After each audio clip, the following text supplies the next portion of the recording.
if we can get Amanda, if you give us a timekeeping report on each section for each speaker, please. Thank you. And Lucy, your final thoughts on. Okay, so we'll move on to the next speaker. Our second speaker was Mark. Lucy, if I can invite you to offer your first opening thoughts on Mark Steele's speech, please. Yes, I thought it was a very nicely varied speech with the interesting contrast between the tourist-focused holiday and the bicycling holiday. And he certainly used very interesting language.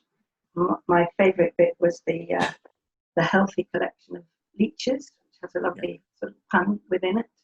And I thought that was very effective.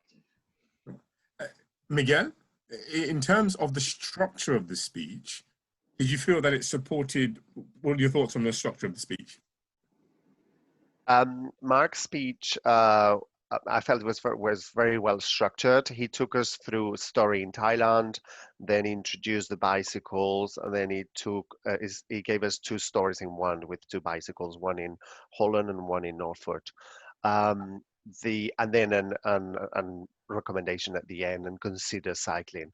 Perhaps I would recommend him on the if he needs to do this speech again, to simplify it, because I felt I was listening to three stories in one.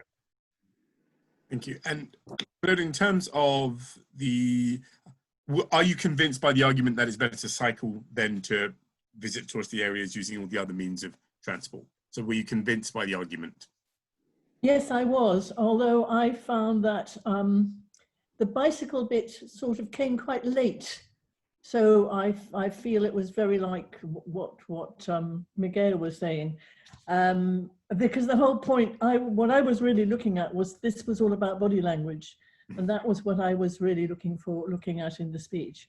Yeah. Listen, in terms of the props used, would any props have been useful to help facilitate this speech?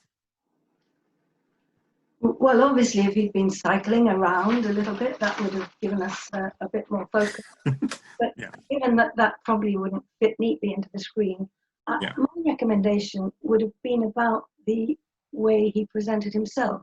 Yeah. I found him standing a bit back, made it actually quite difficult to feel closely related to him, and his gestures were quite insistent. So I would have recommended no props, but a slightly easier presentation of himself on his involvement in the story. Okay, and Miguel, your final thoughts on the speech, please. In fact, I was going to recommend to use some props, and perhaps the same as what the previous evaluator said, just consider cycling, or if you're not using props, the whole objective of the speech was body language, using something like, for example, when he was drowning, make us feel that pain. I felt he was doing really good comparisons, but he could have taken it a bit further. Okay, thank you.